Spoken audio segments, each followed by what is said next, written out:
Welcome, fellow historical weirdos, to the super short audio thing that I slap onto the start of all my episodes.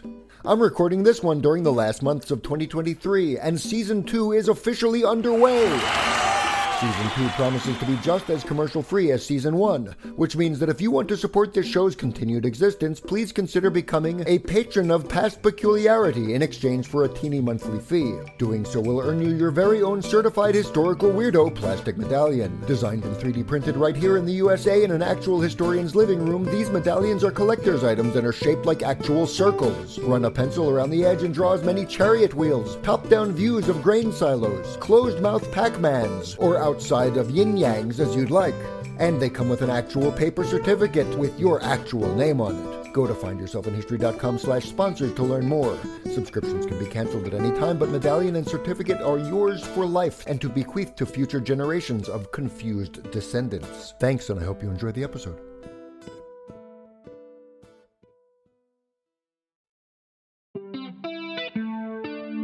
Welcome back to this Farm Fresh podcast about the power of history to help us better grasp the strangeness of now. You know, listener, people of the past are both similar to and different from us. On one hand, historical people were biologically the same and so lived within the same basic physical confines of the human condition as those today, and therefore how our species... Wait, hang on, folks. It sounds like the podcast is picking up interference from a pop-up ad service. Give me a sec as I try to...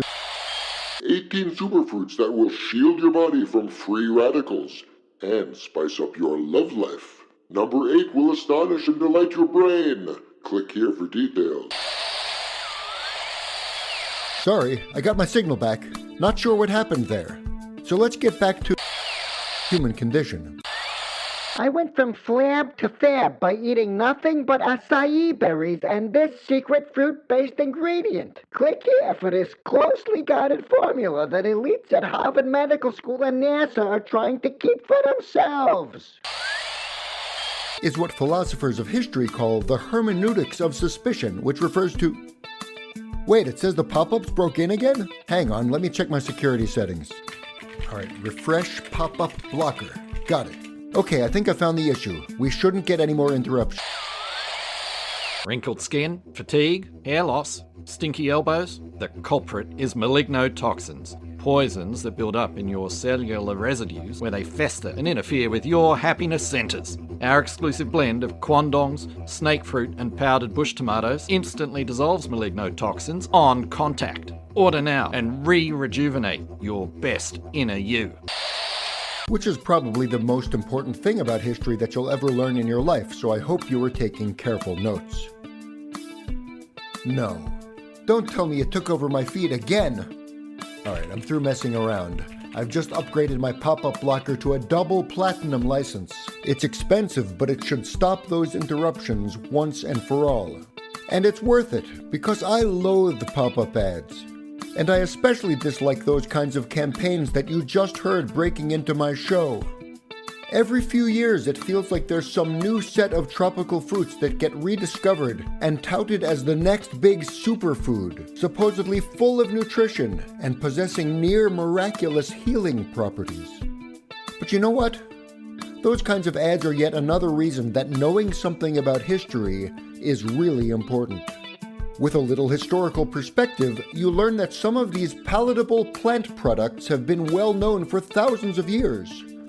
They only seem exotic because they never really caught on with consumers in some parts of the world.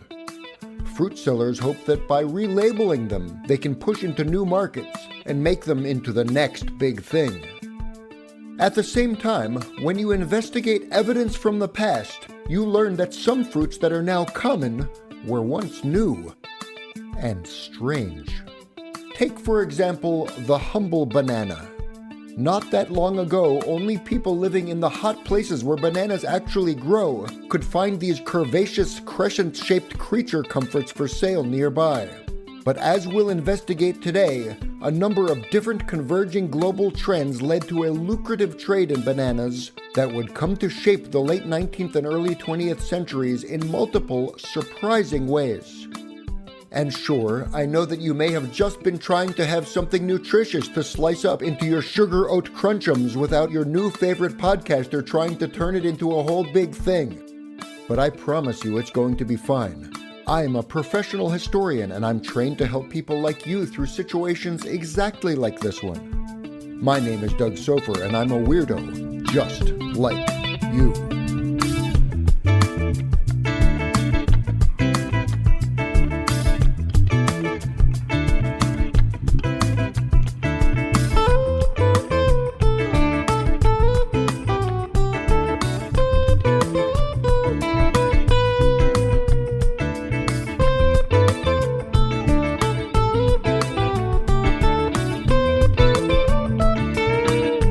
Fake pop-up ads notwithstanding, You Are a Weirdo is entirely commercial-free. If you'd like to support this show, go to findyourselfinhistory.com/sponsors to learn what you can do to keep these episodes coming. Thank you. Europeans, North Americans, and others who live in cold places once thought that bananas were foreign and exotic, like feijoa is today, or palmyra fruit, or sapodilla, or la cucha. In other words, there's plenty written about these fruits, and if you've traveled abroad, you may have tried one or two of these guys. But generally speaking, they're just not available in most typical U.S. supermarkets. And needless to say, You Are a Weirdo is the name of this podcast, so we're ideally situated to think about the changing meanings of these kinds of agricultural products as humanity has traveled through time. Today's episode is called, Yes, You Have New Bananas. What transforms an odd-looking tropical fruit from a regional delicacy like Brazilian jaboticaba or Jamaican ackee into an international bestseller like banana? It's got to do with a combination of factors. Some are related to the properties of the fruit itself. Another variable has to do with marketing and the appeal of the fruit to local tastes and cuisines.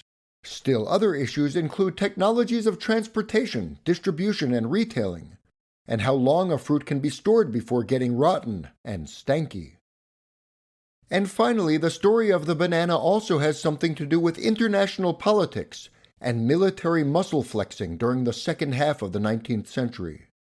In other words, we've got a lot of ground to cover in order to understand this plant. Before we can even begin to explore the history, though, you'll notice I said plant and not tree. Banana trees are not actually trees. True trees have trunks that are made out of wood, and banana plants' trunks, meanwhile, are made out of nested sets of enormous, thick, rolled-up leaves. And that's why anyone trying to sell you a banana wood credenza is not to be trusted.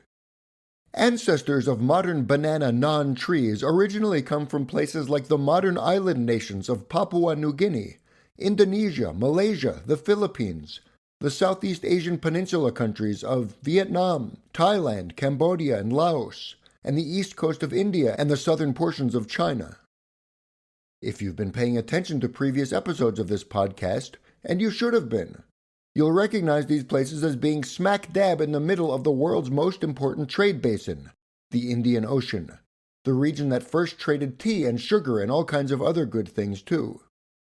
Scientific evidence gathered by a team working from different fields of study, genetics, linguistics, and archaeology, show that bananas have been traveling from New Guinea to as far away as Western Africa for at least 2,500 years. The first written records of bananas show up in the Indian subcontinent in the 600s BC or BCE. And we know that the ancient Greek philosopher named Theophrastus, a pupil of Aristotle himself, wrote about the bananas that Alexander the Great and his men found when they got to India. In his botanical study, Theophrastus writes that this fruit is long and not straight, but crooked, and it is sweet to the taste. Since Theophrastus was writing in about 300 BCE or BC, we're still talking over 2,300 years ago or so. In other words, human beings and bananas go back a long, long way. So maybe calling them new isn't entirely accurate. On the other hand, they are surprisingly new to folks who live in colder places, like Europe, where annual freezes make growing banana plants impossible except in a heated greenhouse. That fact means that for something like 2,350 or so years of that 2,500-year span since people first wrote about bananas, these fruits didn't frequently get to places with winters, like Europe or North America. For the vast majority of those 24 centuries, then, the only colder weather folks who were interested in bananas were philosophers like Theophrastus, or international travelers who went to warmer places. In fact, if you look through the historical record, it almost seems as if Europeans kept forgetting that bananas existed, for centuries at a time. Written records seem to pop up now and again, only to be followed by long periods in which no one seems to have written about them at all. But more sustained interest in bananas, at least among the kinds of folks who wrote things down, was reborn in Europe with the Renaissance, from about 1350 to 1600-ish. The Renaissance rekindled Europeans' interest in the rest of the world, and their interest in ancient Greek texts, by folks who'd been dead for nearly 2,000 years, like Theophrastus. For instance, here's one Renaissance document from 1578. It's a Spanish-language book whose catchy title is Tratado de las Drogas y Medicinas de las Indias Orientales, con sus plantas dibujadas al vivo por Cristóbal Acosta, médico y cirujano que las vio ocularmente. If your 16th century Spanish happens to be a bit rusty these days, it translates as Treatise on the Drugs and Medicines in the East Indies, with its plants drawn live by Cristóbal Acosta, physician and surgeon who saw them with his own eyes. In this book, there's a chapter called De la Higuera de las Indias, or in English, About the Indian Fig Tree. That chapter begins with a fascinating drawing of a tree-sized plant. That's definitely not a fig tree, but is obviously a banana or plantain plant. That said, it's also pretty abstract and stylized, maybe so as to illustrate the different parts of that plant. It's almost how you would draw a banana plant if you were a geometry teacher trying to teach kids about parallel lines and rectangles and cone-shaped things, and you didn't really care if that's exactly how the plant looked or not. You were just going to do it that way, for crying out loud. In that sense, it's not entirely unlike the famous drawing called Vitruvian Man by Leonardo da Vinci, famously another Renaissance guy. I've put a copy of the illustration on toFindYourselfInHistory.com if you'd like to take a look at this Vitruvian banana plant. Either way, the leaves alone make it clear that it's not a fig tree. Fig leaves are pretty small. Banana leaves are enormous. Plus, he says that in Guinea, in Western Africa, these fruiting figs are called bananas, though he also gives many other names for them, such as senorings, cadelings, chinacapanois, and Ininga. Dr. Acosta also writes about the reputed medical properties of this so-called Indian fig. He is actually much more modest in his claims than are many 21st century pop-up ad creators. He asserts that physicians from the places where bananas grow greatly praise the fruits for people with hot ailments and other sicknesses. He says it's used to treat cholera, to help with lung conditions because it generates phlegm, and for maladies of kidneys because it generates urine. He makes no mention of how awesome they are when split open and served with ice cream and hot fudge. Despite that glaring omission, Spaniards like Acosta believed that bananas were worth bringing with them when they crossed the Atlantic and came as conquerors to the American hemisphere. In fact, it was about a half-century prior to Acosta's book about bananas in Asia that the first bananas seem to have made it to the Caribbean. There's some speculation that bananas could have arrived in Chile long before by way of Polynesian sailors, who were remarkably effective at going to many, many other places by sea, and who almost always brought bananas with them wherever they went. But there is as of yet no conclusive evidence to this effect. Many scholars credit a man named Tomás de Berlanga with planting the first bananas in the American hemisphere in 1516. He was a Dominican friar who eventually became the Bishop of Panama and sought to develop Santo Domingo, today the capital of the Dominican Republic. If that version of events is accurate, the process that Bishop Berlanga put into motion would lead to bananas becoming a staple food for people from all walks of life throughout the Caribbean Sea and all of the subtropical and tropical regions of the American hemisphere. And it was in the Caribbean that bananas would begin their journey from regional specialty to global superfruit.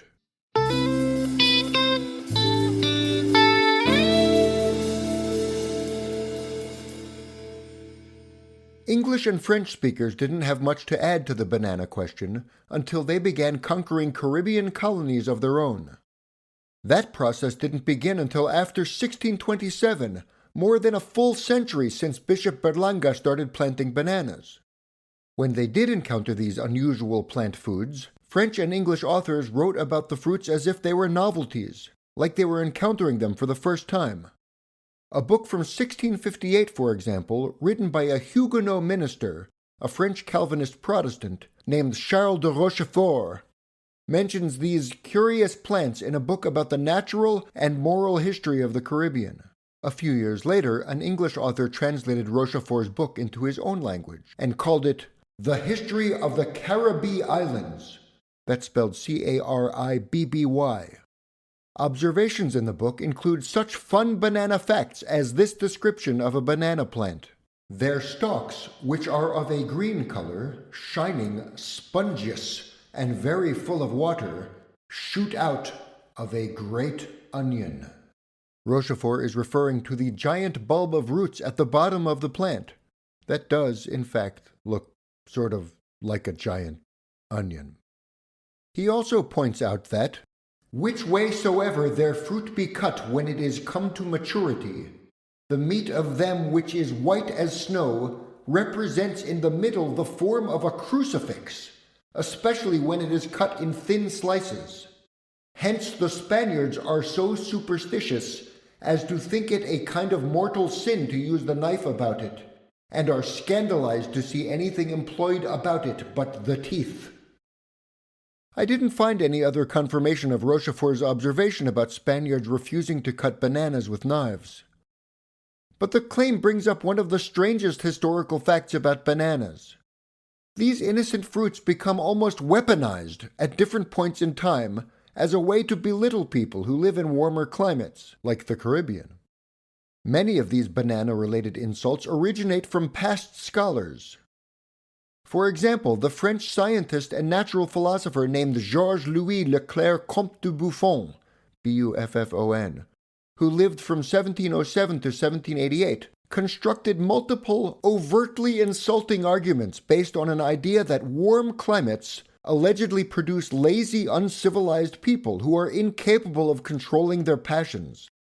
By the 19th century, these ideas had seeped into popular mythology in the English-speaking world. Take, for instance, the following 422-page-long 1829 London-based reference book about trees and fruits, part of a larger series called The Library of Entertaining Knowledge.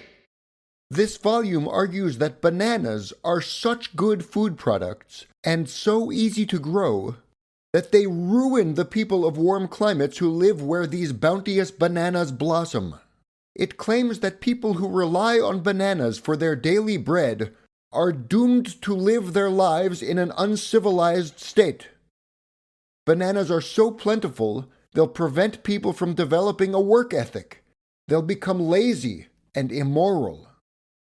The article asserts that the ease with which bananas can be grown and harvested has doubtless contributed to arrest the progress of improvement in tropical regions. The source further contends, without any proof or specific details, that any man who lives where bananas are grown just spends his time gathering the fruit of his little patch of bananas, asking no greater luxuries and proposing no higher ends of life than to eat and to sleep. The author continues in a matter-of-fact tone. The idleness of the poor Indian keeps him where he has been for ages, little elevated above the inferior animal. That vicious argument once again appearing here in a general reference article about fruit. This author never clarifies which specific people are being referenced, and ignores the fact that there are many, many so-called Indians who live in climates that are similar to Europe, or even colder. Nevertheless, the writer triumphantly declares the superiority of people from Europe, like the author, as if it were a mathematical fact. The industry of the European, under his colder skies and with a less fertile soil, has surrounded him with all the blessings of society, its comforts, its affections, its virtues, and its intellectual riches. This case of what seems to me to be obvious, overt, unexamined prejudice, masquerading as factual knowledge, is a good illustration of why real researchers and real students of history do not and cannot take everything that's written down at face value. But we still have to wrestle with and interpret this kind of documentary evidence. The simple fact is, these kinds of ideas were extremely common throughout written documents from the 19th century. And what makes them so insidious is that they show up in unlikely places that, like this banana article, aren't even supposed to be about people. Meanwhile, these arguments imply that making bananas readily available should be a major threat to civilization as we know it. Except that just a couple of decades after this article is published, British and US entrepreneurs began a concentrated effort to make bananas easily available, in abundance, to their own populations. And once those bananas started to become popular, Europeans and North Americans stopped writing about the grave threat posed by this corrupting fruit.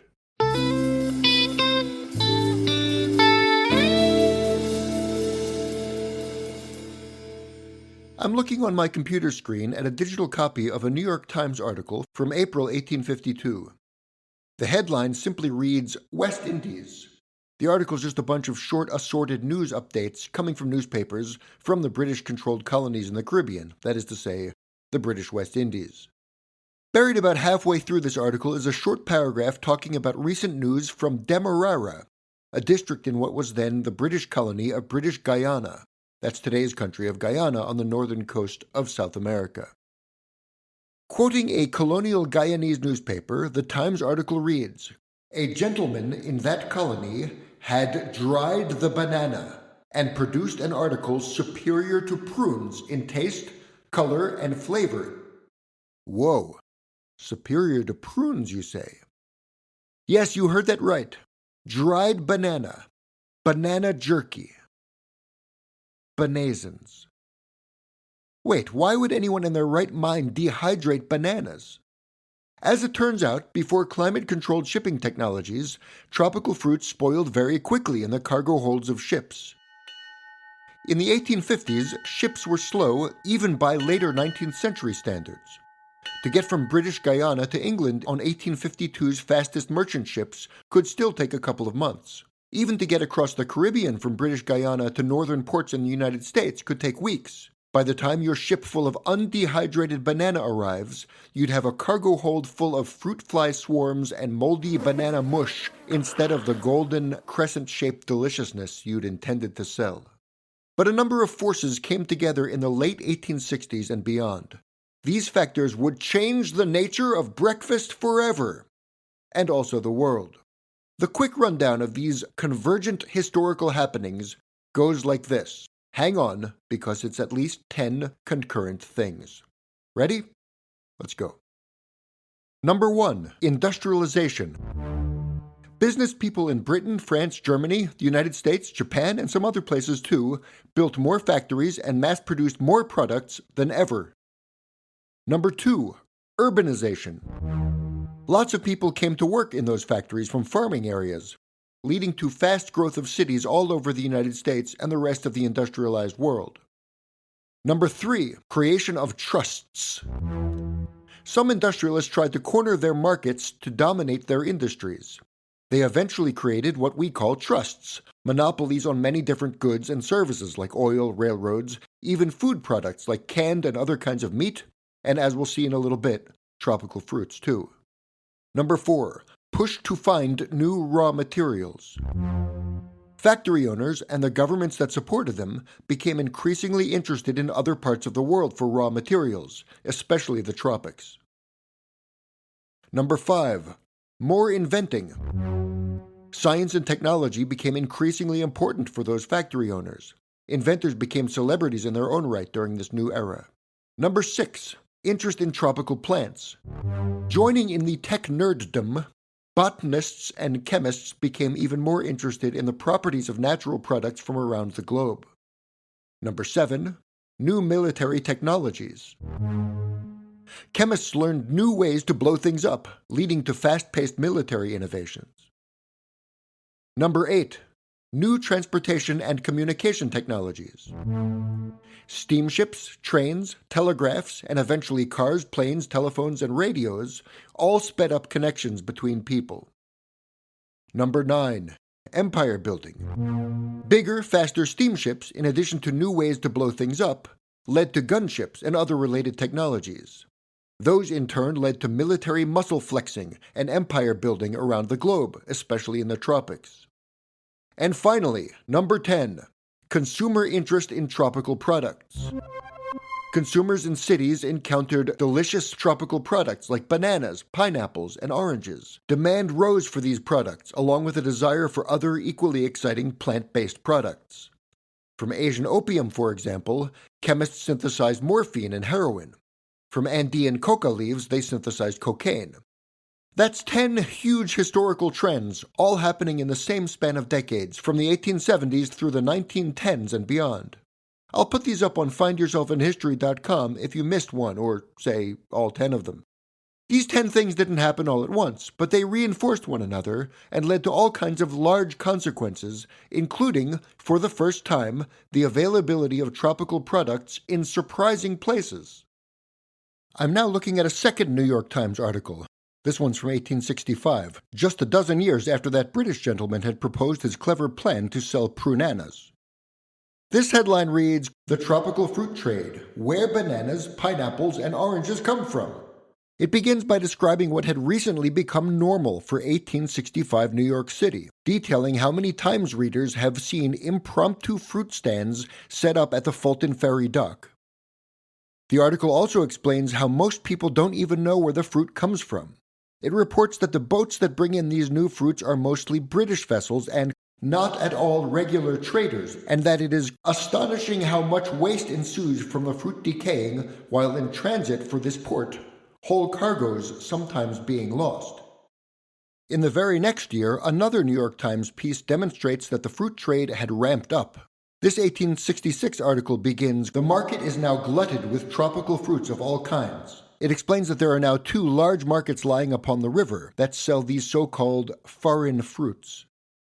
After describing all of the pineapples, bananas, oranges, and lemons chaotically sold around the marketplaces, the reporter adds, "The amount of money invested in this trade is immense, yet it is carried on in such a loose, detached manner as almost to preclude the possibility of arriving at any satisfactory statistics in reference to it. The men engaged in the business are not of the class one would suspect of conducting great enterprises or of directing capital to successful results."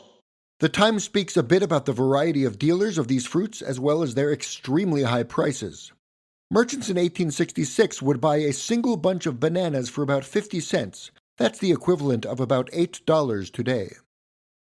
These bananas sold in New York City to consumers for $1 to $2 per bunch, something between $16 and $32 in today's prices. Bananas, then, were high-end luxury goods. And just like consumers of some present-day luxury goods sold on the streets of New York, banana buyers needed to beware as well. In fact, this article from 1866 ends with a warning. "It is never safe to buy fruit of the street peddlers. They are apt to lie around the docks and pick from the refuse such fruit as is but slightly tainted, or to purchase for a minimal price that which is verging on decay, and by mixing with wholesome-looking fruit, dispose of the whole." In other words, just like with today's bogus Rolex watches and Gucci bags, 1866 witnessed scammers on the street trying to pass off counterfeit bananas as the real deal. The Times article leaves us with a clear image of a truly chaotic tropical fruit trade. The whole industry seems to have been improvised and decentralized, unpredictable and messy, with little quality control and abundant scammers chewing around the edges of the trade. That picture would soon change. About a decade after the haphazard mayhem described in 1866 New York, all of the ingredients for a new tropical fruit monopoly came together in the giant fruit bowl of history.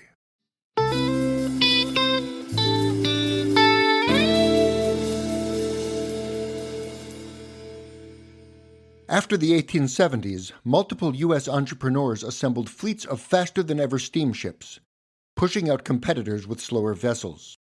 These new enterprises took advantage of unequal land distribution that had long plagued the peoples of Central America and the Caribbean. Working with local elites in those countries, they bought up agricultural lands.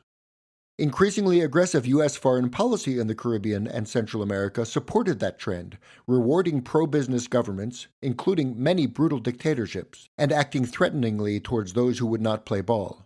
In this way, U.S. politicians, military strategists, and these new trust-building entrepreneurs brought the United States into the so-called Second Age of imperialism. That age of expansion had already begun across the ocean. European countries asserted their dominance, establishing colonies, so-called protectorates, first in India and China in the middle of the 19th century.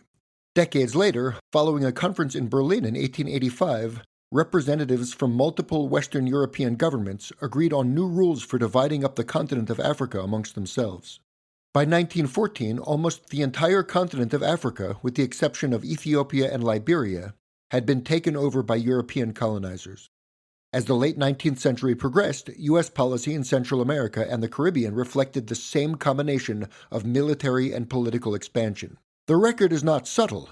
Between 1898 and 1945 alone, Washington would intervene militarily and economically multiple times in Haiti, the Dominican Republic, Honduras, and Nicaragua. The U.S. would militarily support rebellious Panamanians' secession from Colombia in 1903. It engaged in a military occupation of Cuba, first in 1898 to 1902, then 1906 to 1909, again in 1912, and one more time in 1922. Without asking Puerto Ricans, the island became a U.S. territory in 1898 and is still part of the United States today. Each of these interventions is a different story, and each involved at least some leaders and sectors of the populations in those countries who either openly favored U.S. involvement or tacitly supported it. But there's no question that the so-called gunboat diplomacy of this period allowed U.S. political, economic, and military interests to dominate the Caribbean Sea and the countries surrounding it. In that atmosphere, U.S. fruit companies took advantage and became part of this increasing dominance. Their story closely resembles those of other monopolies or trusts from this era.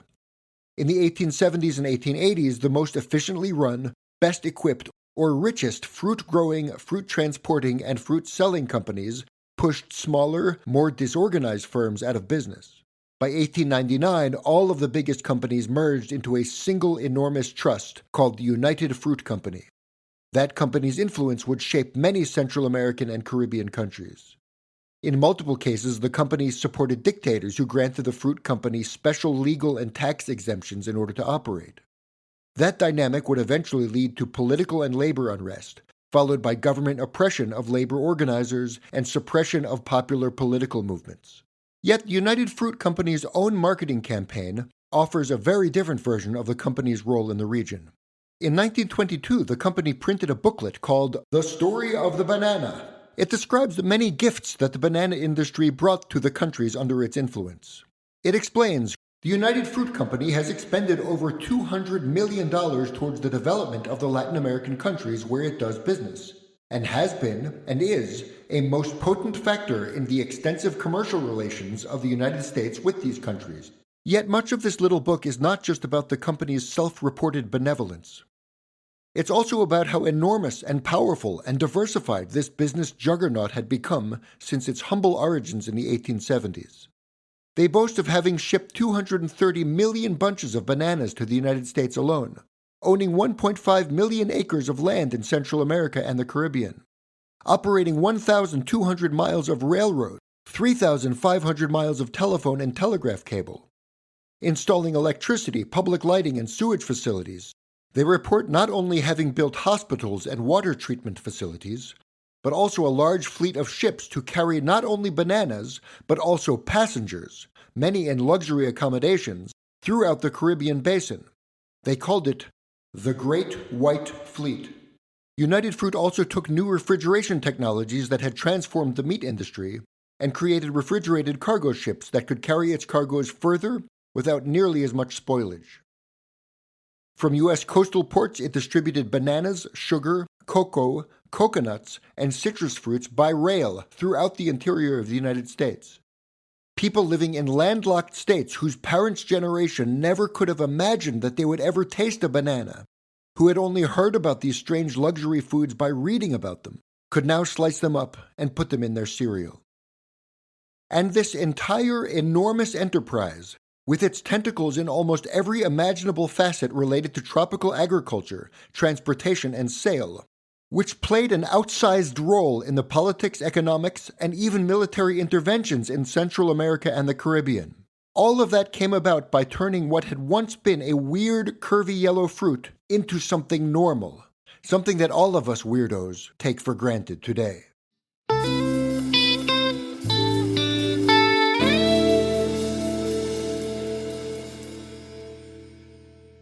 Bananas have been cultivated in the warm parts of the Old World since seriously ancient times. And they've been in the American hemisphere for about 5 centuries, which isn't ancient, but it's probably not fair to call it recent. But bananas are brand new to colder parts of the globe. How new? Put it this way. If you had a banana cream pie that represented all of recorded history in which some people ate bananas, and you got the slice that represented just the bit in which people in cold places could eat them, you'd end up with only a paper-thin slice of pie. And you'd yell at your Aunt Stacy for being so stingy with the dessert, and then drive off to your closest transcontinental house of waffles and get yourself a proper slice of that creamy, banana-infused ambrosia. The point is that bananas are only recently a globally available product, only since the late part of the 19th century. And it took a complex pudding of international factors to make them that way. Stranger still, some of those factors seem at first to be completely unrelated to fruit. Military expansionism, giant industrial monopolies, factory-based economics, none of which obviously seems to have anything to do with bananas. Until you start to unpeel these seemingly separate factors. At that point, you realize that they all formed part of an intertwined system that impacted our world, and still impacts it, in all kinds of surprising ways. Without understanding the long, slightly curvy path that is the history of the banana, you don't realize how starkly different we are from what had come before. You need these kinds of temporal landmarks in order to understand how recent and how bizarre our present-day fruit-filled world can be. In our next episode, Who's Your Daddy?